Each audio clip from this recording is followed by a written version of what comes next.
We'll do a bunch of stuff. I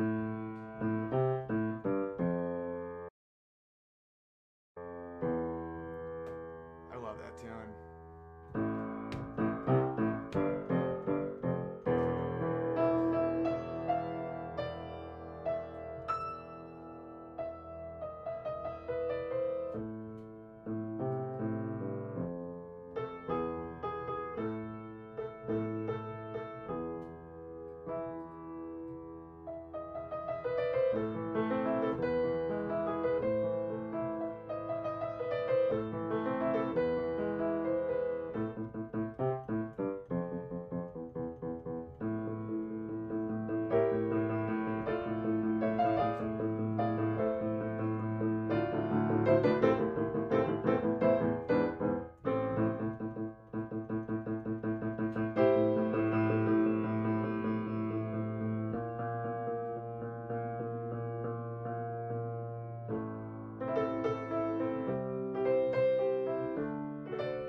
Alright, good evening and welcome to Field Talk. I am the Field, also known as Field Bears, finally competent enough to do his own intro.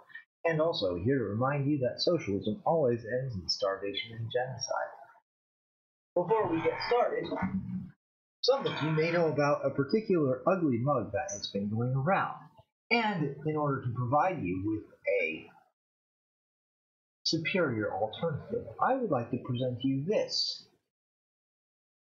One of the most handsome mugs on the market available with the absolute very best logo that exists on the planet. It's currently available at redbubble.com /people /REFIELD or Refield or Refield, however you want to pronounce that. Now, why don't I just go ahead and drop the link in a couple more places after shamelessly promoting a product whose link is not currently in the description, but shall be soon, eventually. I will drop this here.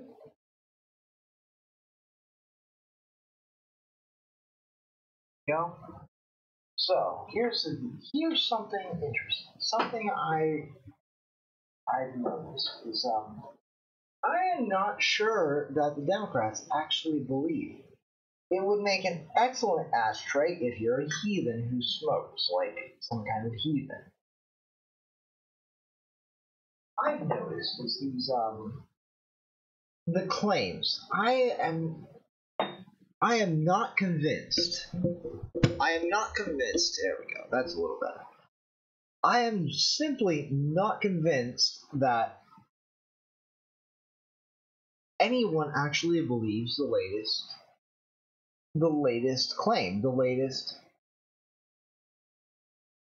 sexual abuse accuser of Brett Kavanaugh. I am not convinced that anyone believes that at a prestigious Georgetown preparatory school in the District of Columbia, there were every weekend for not less than 4 years parties at which heavy drinking and gang rape occurred, and nobody ever talked about it until 30 years later.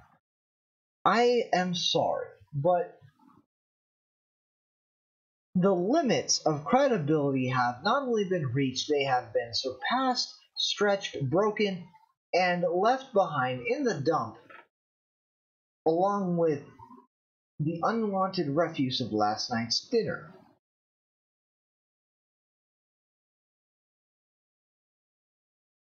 I simply cannot find a single thing about this latest story that is in the absolute least anything that even approaches credible.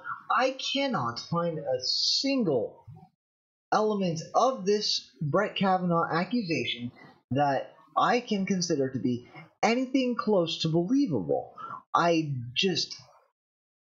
There's no way there's no way that this can possibly be true. Hello, Clay. Welcome. And so, what I think is happening, and I thought it was happening before with this Ford person. I thought that the Ford lady was attempting to delay the vote. And see, the thing is, now that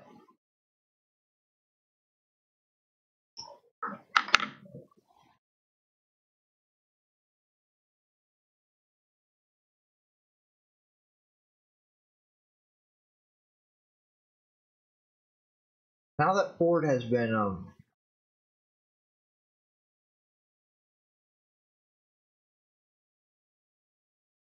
discredited, or now that her reluctance to testify has gotten in the way of the witch hunt,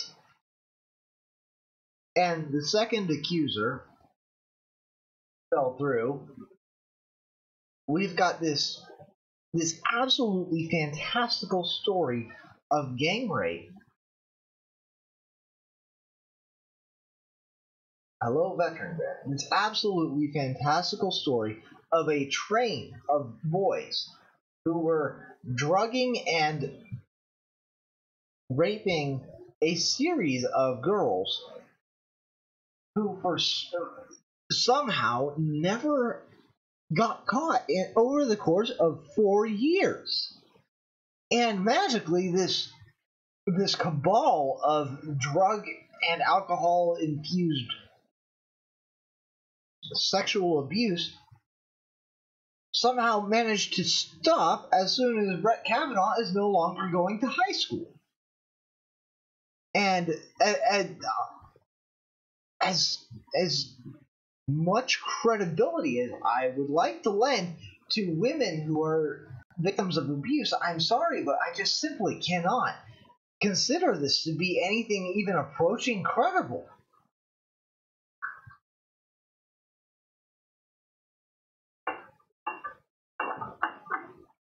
Well, the thing, I don't think parties where there's just trains of sexual abuse addled by drugs and alcohol, I don't think that they're actually real.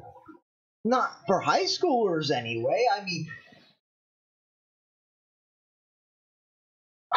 this is something like this. It just beggars belief. I mean, we're talking about high schoolers. We're not talking about high power individuals in Hollywood or DC who might be able to coerce silence or pay for silence from young women or girls due to their position or wealth. We're talking just somewhat upper class high schoolers who are supposedly sexually abusing other upper class high schoolers.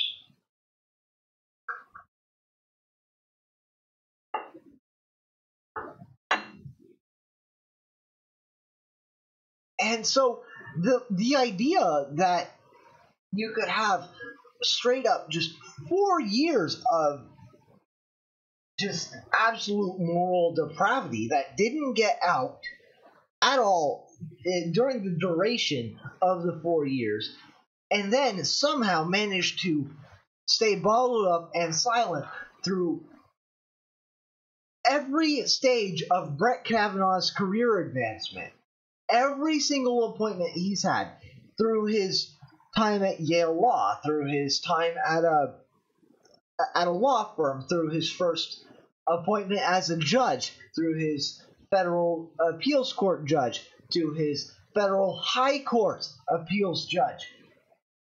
I think, I don't remember which circuit he got appointed to, but he's actually an appellate court judge at this point. Through all of that, through all of the vetting he's gone through repeatedly, through all of the background checks, through all of the investigations, through all of that, I simply cannot believe that these stories, that these accusations would have been silent and buried as he continued to rise in power and influence in the political and governmental structure of this country while having this on his record. It is simply not possible. In fact, if he was in a position to have done anything even approaching the first story or the second story, I don't believe he would have been able to pass muster in his very first appointment, because the victims of such stories would not allow that appointment to go unchecked.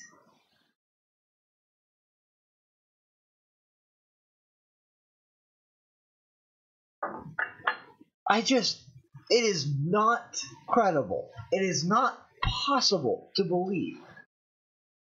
Even if the first two are true, this third one is just absolutely beyond the pale. And on top of that, you've got the possibility that the creepy porn lawyer being tricked by 4chan into thinking he had another accuser. Now, he's got a sworn affidavit, sworn under threat of perjury, that everything alleged is true, which means, now, perjury is a really interesting thing. You don't have to prove that the perjurer was lying. All you have to prove is that the sworn statements aren't true. So she's really opening herself up to a lot of legal ramifications here. If it turns out that, when it turns out that these unbelievable allegations cannot be proven, all you have to do is say that these sworn statements cannot be proven because you are making a criminal allegation against somebody of gang rape. And see, what's the difference in veracity between this claim and the other claims? I'll tell you, severity. That's it. This claim is no more provable than the other two. There is no greater veracity than the other two. And the other difference is, if you've noticed, is Mike Judge has been implicated as a guilty party in this one, whereas the first time he was only considered to be a possible witness. Possibly that Dr. Ford had hoped that Mike Judge would corroborate her story for political reasons, but as it turns out that Mike Judge happens to have some scruples, so that didn't pan out for her.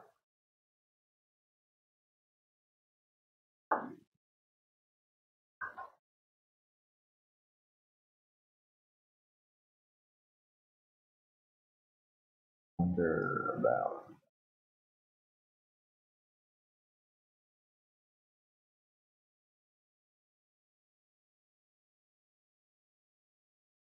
he's got a sworn affidavit from somebody, so I don't know if I don't know if he's actually been trolled. Those could be two completely separate things. Timeline matches up, so there is a possibility that he was in fact trolled by 4chan. However, it is 4chan, so it might just be a double troll. So it's like anything on 4chan, I suggest we take with not just a grain of salt, but several pinches of salt, along with a tablespoon and maybe perhaps a shaker or two of salt, because generally you can kind of sort of trust 4chan sometimes. But then there's the fact that you cannot trust the creepy porn lawyer at all, ever. So it's like, who do you believe? Do you believe Anon or do you believe the creepy porn layer? I don't know. I honestly don't know. They're about as equally credible in my mind, which is, I don't know if that's good for 4chan or terrible for the porn layer.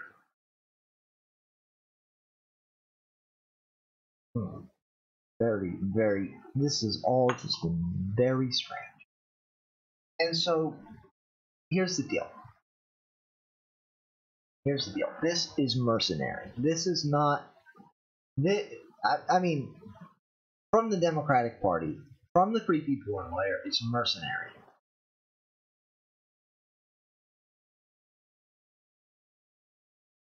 From the creepy porn lawyer, from the DNC, hey, McNicktown.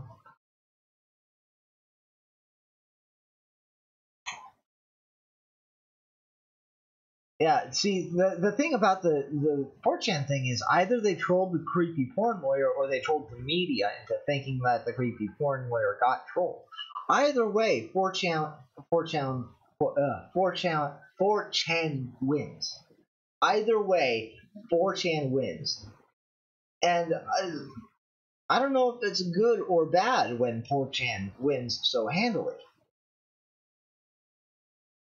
I guess never attempt to out-meme 4chan, because we had our good friend the creepy porn lawyer saying that he could shut down 4chan in an instant, and so maybe 4chan is simply reacting to his declaration of war by going on an extensive trolling campaign against him for reasons that are all too obvious to people who are keyed into internet culture.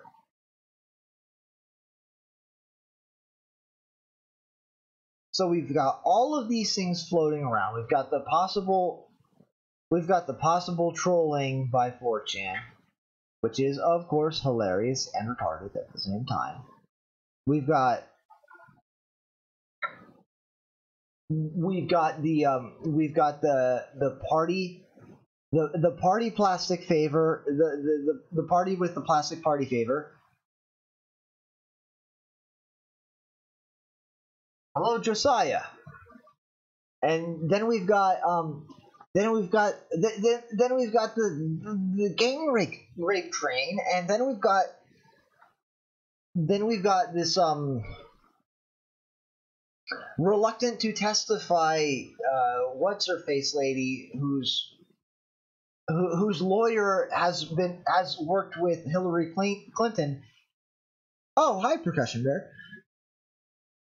Whose lawyer has been working closely with Hillary Clinton in the recent past.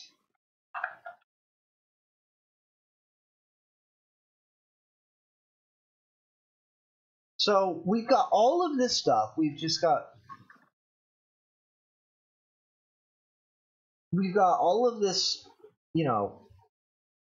we've got all of this sleazy stuff all come out against Brett Kavanaugh the week he is meant to be up for confirmation by the Senate Judiciary Committee.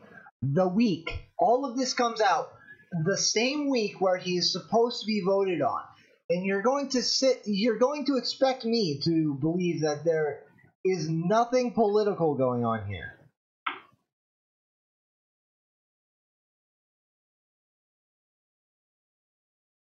I'm sorry, I really am, but it is just beyond my capacity to believe that all of these factors coming together have nothing to do with each other.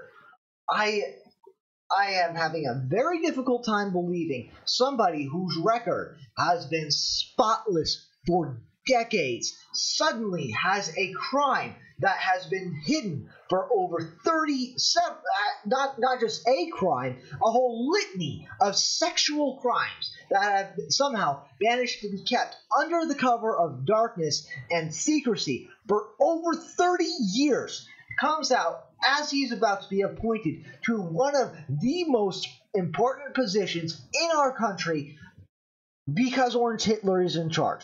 I'm sorry, I don't think that there's any way to separate these things. I honestly don't think that there's any motivation in all of this that isn't political. I honestly believe that all three of these women and their lawyers and the DNC, everyone who's involved with this, everyone who's involved with pushing this forward, knows that these claims are not credible. I think that they know that these claims are mercenary, and I think that they know they're hoping to stall for a supposed blue wave in order to keep President Trump from having any more SCOTUS appointments, because for some reason they think that Roe v. Wade is in peril. And you know what? If they keep on going down this road, with the next appointment when Ruth Bader Ginsburg finally retires and or dies, Donald Trump will appoint somebody who will definitely go after Roe v. Wade. If they keep on with this, Donald Trump is exactly the guy to go, you know what? At first, I really didn't care, okay? Frankly, I didn't care about Roe v. Wade, but now, you guys have been so annoying that I'm going to, just frankly, I'm going to appoint the most right-wing possible guy, and it's going to be great. If they keep on doing this, if they keep on with the hysterics, if they keep on with the mercenary attacks against somebody who, by all accounts and all evidence, and by his record of voting, is a stand-up guy who operates by the book and by the rules, if they're going to continue on this road of simply attacking somebody based off of who is appointing him and nothing else, then the right wing is going to react by going further right, and it won't be good for them. The next appointment will not be a centrist. The next appointment will not be just a strict by the law judge. The next appointment will be a strict constitutionalist who has obvious right-wing leanings when Ruth Bader Ginsburg finally retires and or dies. Like in the moment, tactically, this is a sensible move for the left. But strategically, it could lose them SCOTUS, another SCOTUS seat, as well as the entire bench for the next God knows how long. Because again, lifetime appointments. Because this is energizing a lot of Republicans. A lot of people I know who are more right-wing, a lot of Republicans I know are getting more and more annoyed with this. And when I go online, I see that sort of moderate people are getting annoyed with this. Democrats who aren't freaking socialists are getting annoyed with this. They see this as a naked and obvious political attack against somebody for no other reason than they think Orange Hitler is the one appointing him. Because here's the thing. Here's the big secret. Here's something that Republicans don't want to admit, but I'm pretty sure is accurate. Here's something that they don't want to admit. I'm pretty sure this is accurate. If George Bush had appointed Brett Kavanaugh, he wouldn't have been accused of sexual misconduct. If George W. Bush had appointed Brett Kavanaugh, he would not be facing accusations of sexual misconduct. And I think this is accurate. I think that because George Bush had a couple of appointments, and I don't remember this from George Bush. And the left hated George Bush, even though he was on their side with a lot of things.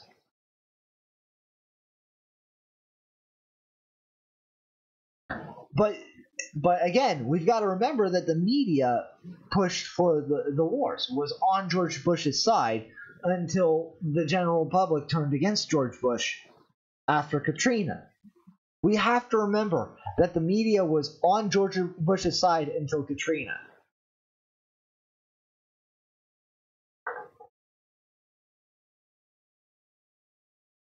Obama got 2 SCOTUS nominations. One of them was Sotomayor, but I don't remember the other one. But I don't remember accusations of sexual misconduct or criminal activity under Obama. Of course, it would never happen under a Democrat. This is like 30-year-old accusations that have zero veracity are being brought up into the public consciousness as if they are credible, as if they have any bearing whatever on this process, as if they can be proven or disproven, as if there's anything that can be done about it now. I don't remember this happening to any president before. And I've looked, and I don't see this kind of thing, this kind of obstruction, this kind of media hatred and vitriol going toward any president. Not even Reagan faced this. Not even Reagan faced this. And he was pretty radical in the 80s. Or 70s. I don't know. But it's like the closest thing I can find is the Democrats' reaction to Lincoln. And that culminated in firing on Fort Sumter and the resulting Civil War.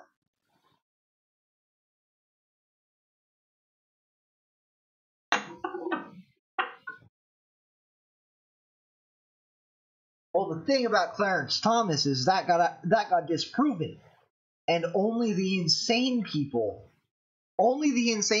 keep on banging on about Clarence Thomas. That was quickly disproven because the accuser made the mistake of making her accusation specific, allowing Clarence Thomas to specify his location during the time when he was supposed to be making a terrible, awful decision about how to mistreat somebody. And after she was disproven, the media dropped her like a hot potato, and they didn't go and find another one. They didn't go hunting. They didn't go on the hunt for sexual accusers. They didn't go Rolling Stone hunting like they are now with Brett Kavanaugh.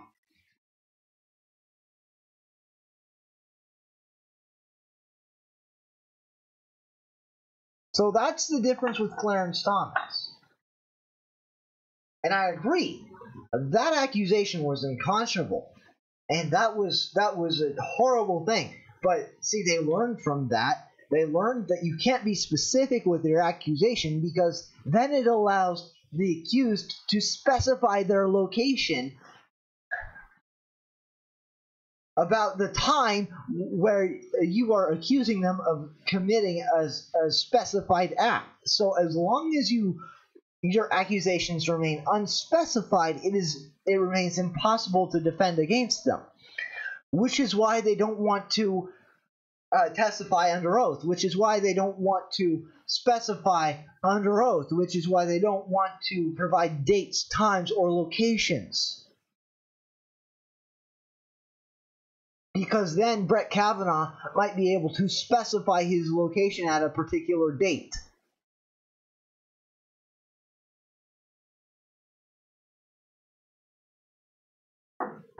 And I think what they're doing, I think what they're doing is calculated. I think they're doing it on purpose, and I think they're doing it to delay until after the midterms, when they expect to have experienced a blue wave, so that they can block Donald Trump from being able to gain any more Supreme Court nominees or cabinet appointees, and they will be able to stonewall any legislation and hamper Donald Trump's legislative agenda for the remainder of his first term. Now, tactically, this is a good move, but strategically, I expect it to backfire. As long as Republican voters grow their spines back.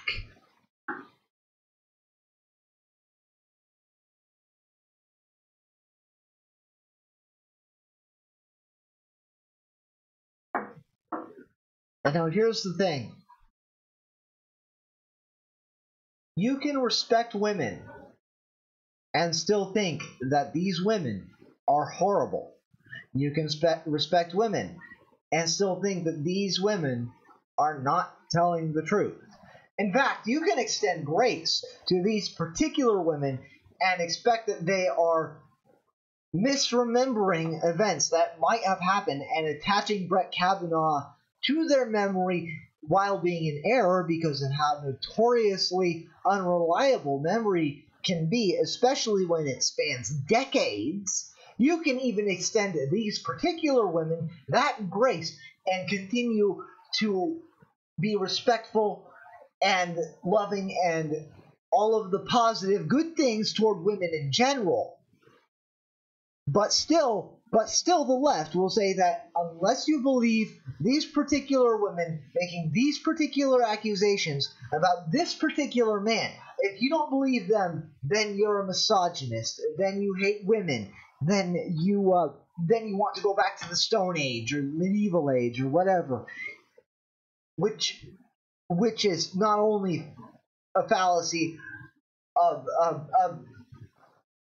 extrapolating the particular to the general, but it's also a fundamental misunderstanding of the sexual dynamics of our species that goes back to before history, honestly. To think that men in general are oppressive or controlling over women in general is simply laughable, because from the dawn of time, men and women have been complementary, have been able to control and manipulate each other in different ways, or have been able to support and strengthen each other in different ways, and have had certain responsibilities or failings in relationship to each other since the dawn of history. Since the dawn of history, men and women have been on relatively equal footing with each other in their relations and in regards to politics, because of how men and women interact with each other on a personal level.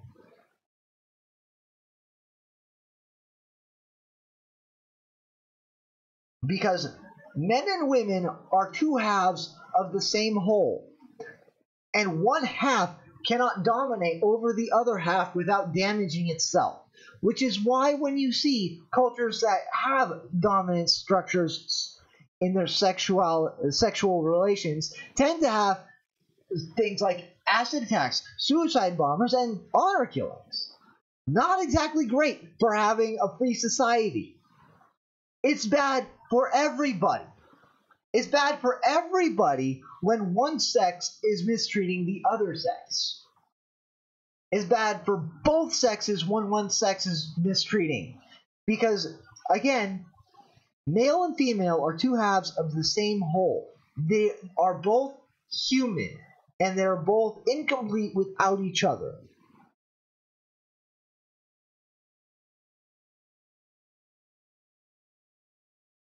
And their strengths and weaknesses complement and strengthen each other. So the idea that Brett Kavanaugh has been able to get away with all this because patriarchy is stupid, because its assumption is men are bad, have always been bad, and have always been bad. McNicktown, I did not see Biden during the clearance hearing regarding FBI investigations. No, I don't know about that, McNicktown. I don't know anything about that. And so now that we've got this whole believe women culture, I will definitely check that out. Now that we have this whole believe women culture, I can't help but think, hey, Space Battleship. Now that we've got this whole believe women culture, now that we've got this whole women never lie about sexual assault kind of myth floating around thing, right?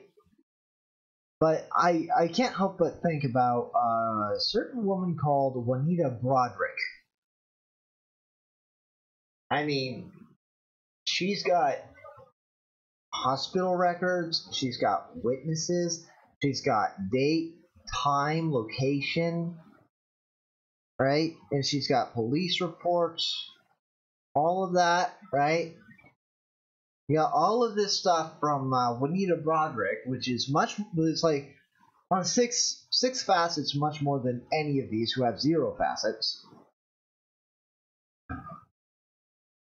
She's got corroborating stories. She's got a pattern of behavior spanning decades, and not just a pattern of behavior spanning 4 to 6 years that somehow magically disappears for 30 years, for 3 decades, and is only important now that he's being appointed to the Supreme. Her opponent is being appointed to a very, very important position. So Juanita Broderick has all of this stuff that these other women don't have. But you've got Dianne Feinstein, one of my 2 senators, going out there that you have to believe women. And it's very hard for women to come forward and tell their story when they have nothing to gain and everything to lose. So I plan on calling my senator and asking her office to provide me with some kind of statement, something I can say to the world about the opinion of the office of the Senators of California, what their opinion is on other accusers, such as Juanita Broderick or the Attorney General dude. I'll look it up again. I keep on forgetting his name. Somewhere in the Great Lakes area, Wisconsin, I think.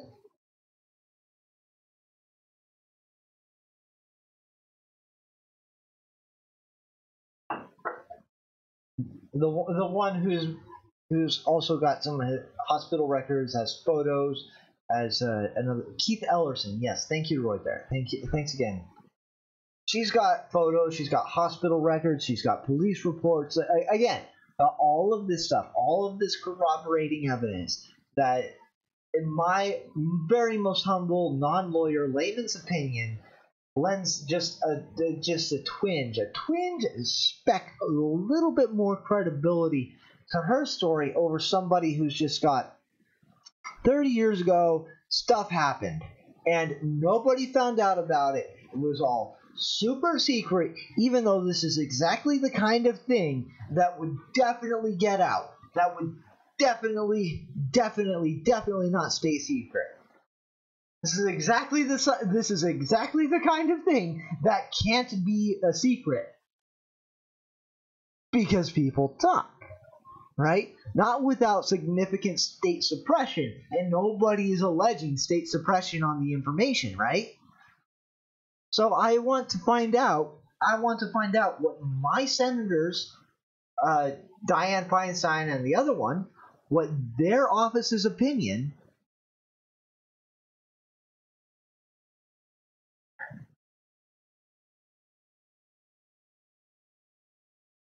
Oh, that's interesting. Space Battleship. When Space Battleship says, for those who are listening and playing video games on the replay, Space Battleship mentions that when he was 10, police combed through his neighborhood questioning everyone about a rapist. The first one was real. The second was a lonely woman seeking attention. There were no more rapes beyond the one, I guess. So it's like, in his personal experience, 1 out of 2 was false, and not even politically motivated. So there's that. And with this culture of believe all women, I would like to see if I can find out whether the culture is actually believe all women, or believe all women when the bad red team is being accused. When the bad red team and their bad men are being accused of bad things because red team bad, I want to know if it's that or all women's.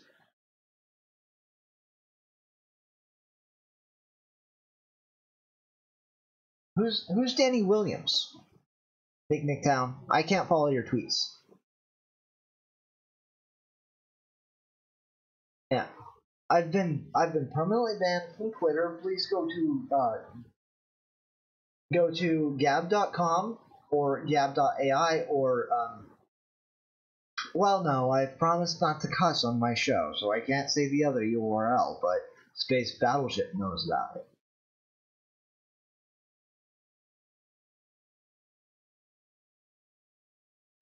Oh yeah, there's also the issue of Bill Clinton having sexually abused a black woman and has an abandoned son. I forgot about that.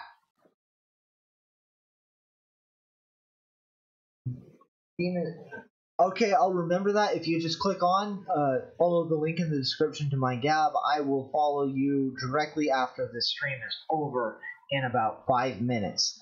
And so I will be recording the call, and when I put the call online, please don't be surprised when there you are. Thank you for following me on Gambling Town. And I'm guessing that's a Doctor Who reference, your name. And it was a very good episode, by the way. Back before it got destroyed, when Moffat left the show and it was taken over by insane people. I miss arguing with commies. There's not enough commies on Gab. If you guys can get more commies to go on Gab for me to make fun of, that would be very helpful.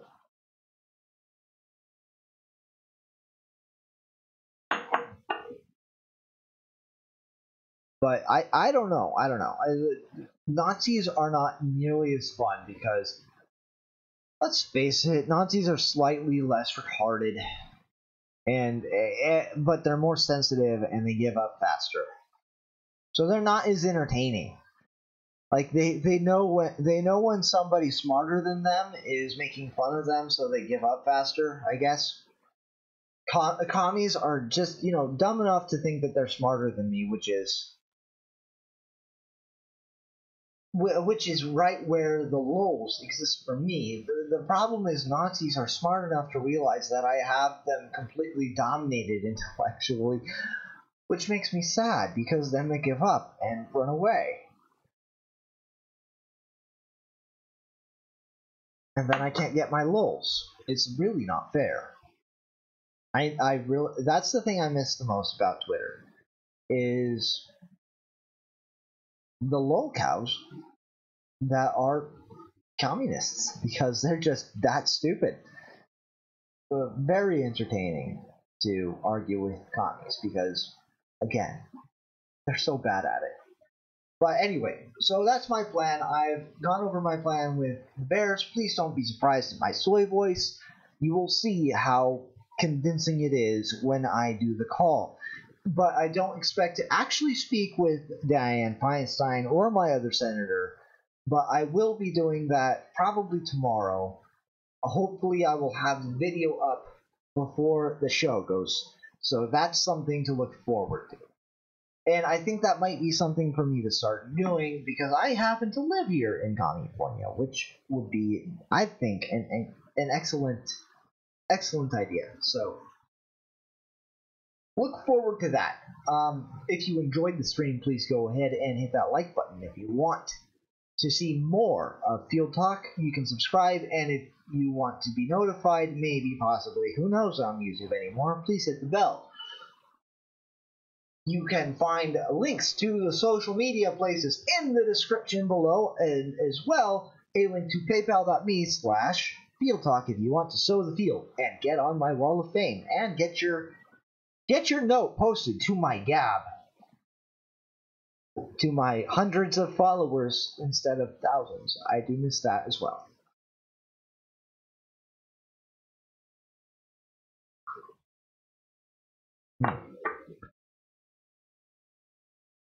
This and so social media. Oh, and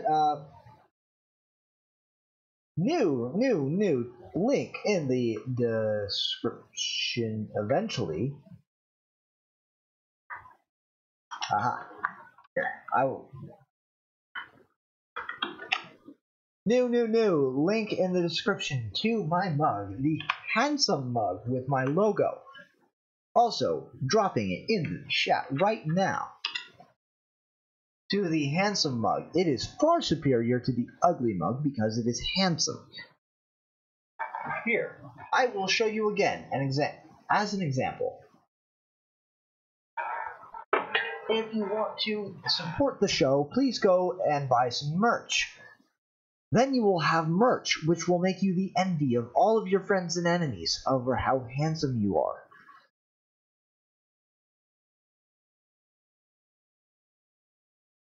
Now, this has been Field Talk, with the field also known as Field Bears.